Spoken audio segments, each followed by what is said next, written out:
नमस्कार, मैं हूं पवन कुमार चौधरी। आप जुड़ चुके हैं स्टार ब्लू न्यूज के डिजिटल प्लेटफॉर्म से। आज हम बात करने जा रहे हैं बिहार के युवाओं के भविष्य को लेकर, बिहार की तस्वीर और युवाओं के तकदीर को बदलने को लेकर जनसुराज पार्टी की ओर से जो दावा किया जा रहा है, क्या कुछ उन्हें दावों में दम है?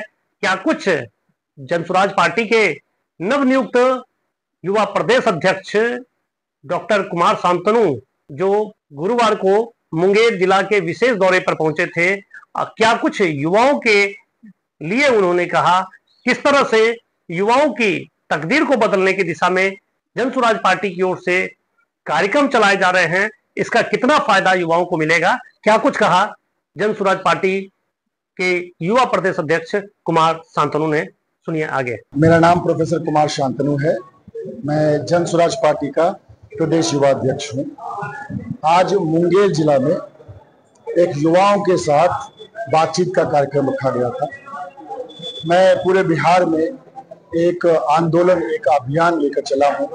उस अभियान का नाम है बिहार बदलाव युवा संकल्प।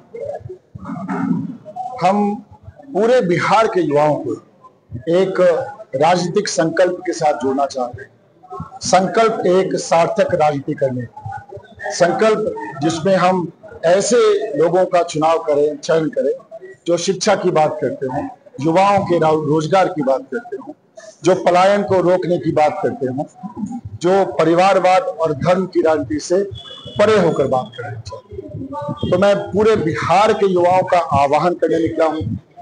मैं बिहार के युवाओं को इस संकल्प से भी जोड़ने निकला और इसी दौरान ये कार्यक्रम मुंगेर जिला में अपने युवाओं के साथ। युवा संकल्प जो आपका कार्यक्रम है, उसमें युवाओं को जोड़ने के लिए क्या कोई जागरूकता अभियान या युवाओं के लिए विशेष कोई कार्यक्रम चलाया जाएगा? देखिए, पूरे बिहार में आज युवा ठगा हुआ महसूस कर रहा है।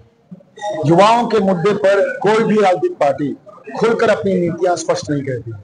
वो ये नहीं कहते कि शिक्षा में क्या बदलाव करेंगे, वो ये नहीं कहते कि वो रोजगार में क्या व्यवस्था लाएंगे, वो ये नहीं कहते कि पलायन को रोकने के लिए उनके पास क्या ब्लूप्रिंट है। युवा एक विकल्प की तलाश में चल रहा है।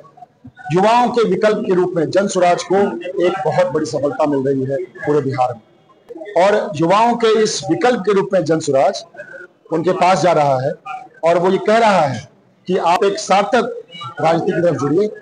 और इस प्रयास में हम विधानसभा स्तर पर युवाओं को जोड़ रहे हैं और फिर हम बूथ स्तर तक युवाओं को जोड़ रहे हैं। देखिए, आपने युवाओं को बिहार में रहने कहाँ दिया? मैं उस पलायन का दंश झेलता हुआ एक जीता जागता उदाहरण हूँ।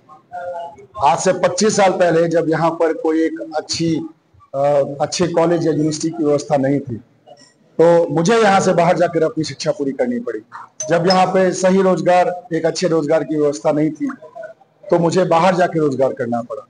आप आज के समय में भी अगर किसी छात्र के माँ बाप थोड़ा सा भी अगर पैसा कमाते हो, तो सबसे पहले कहते हैं कि बाहर चले जाओ और वहां से पढ़ाई लिखाई पूरा करो। तो युवाओं की स्थिति कहीं नहीं बदली है। हाँ, युवाओं को जो यहाँ पर एंगेजमेंट मिला है उसमें फर्क आ रहा है। पहले जो युवा शिक्षा में नहीं थे, जो रोजगार में नहीं थे, वो अपराध की तरफ घुसे हुए थे। आप देख रहे होंगे कि जब जंगल राज था तो आपराधिक घटनाएं अपने चरम पर थी। अब क्या हो गया है? अब जो है, जो युवा पलायन की तरफ बढ़ गया। भैया, आप यहाँ पे अपराध की घटना कम होते हुए देख रहे हैं, लेकिन युवा का उससे कुछ भला नहीं हुआ। वो सारे युवा हमारे यहाँ से पलायन करके दूसरे राज्यों में चले गए हैं। बिहार को हमने मजदूरों की चट्टी उड़ा दिया। अगर 12,000 15,000 की नौकरी भी किसी को चाहिए, तो उसके लिए भी लोग बाहर जाकर रिक्शा और ठेला चला रहे हैं। तो युवाओं की स्थिति में कोई परिवर्तन नहीं हुआ है, युवाओं की जगह बदल गई है। पहले युवा अगर यहाँ पर थे आज से 20 साल पहले, तो अब पिछले 15 साल 18 सालों में सबसे तेज गति से पलायन हुआ है और वहां पे जाके लोग युवा काम करते हैं। अपने भाषण में जो एक परिवारवाद का मुद्दा उठाए, वंशवाद का मुद्दा उठाए, तो बिहार में इस परिवारवाद का आप विरोध कर रहे हैं। हर पार्टियां तो इस परिवारवाद से जुड़ी हुई है। हाल ही फिलहाल में जो कई मामले विपक्ष लेकर उठा रही है, वो परिवारवाद को लेकर, क्या यह परिवारवाद का मुद्दा आप लोगों के लिए भी आगामी चुनाव के लिए प्रमुख मुद्दा होगा? देखिए, 1947 से लेके आज तक अगर आप देखेंगे तो बिहार की राजनीति पे सिर्फ 1200 परिवारों का कब्जा रहा है। 13 करोड़ की जनसंख्या में हमें सिर्फ 1200 परिवार मिले जहां के लोग आपकी राजनीतिक पटल पर काम कर रहे हैं। आज बिहार के राजनीतिक ह्रास का एक मुख्य कारण परिवारवाद है और मैं आपको बताना चाहूंगा कि आज के समय में राजनीतिक ह्रास इतना ज्यादा हो गया है कि अब लोगों की राजनीतिक विचारधारा खत्म हो गई है, समाप्त हो गई है।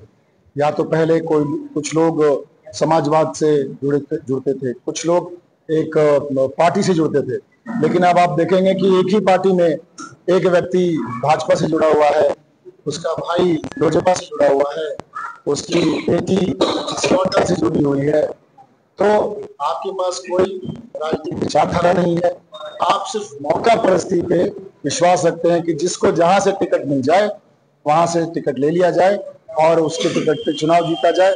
चुनाव जीतने के लिए आपको पैसे बांटने हैं, लोगों को भ्रम फैलाना है और आपको सदन में पहुंचना। आपके पार्टी में भी तो कई ऐसे नेता आए हैं जो उस परिवारवाद का हिस्सा रह चुके हैं।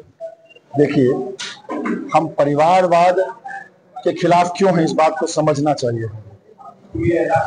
हम परिवारवाद के खिलाफ हैं, हम योग्यता के पक्षधर हैं।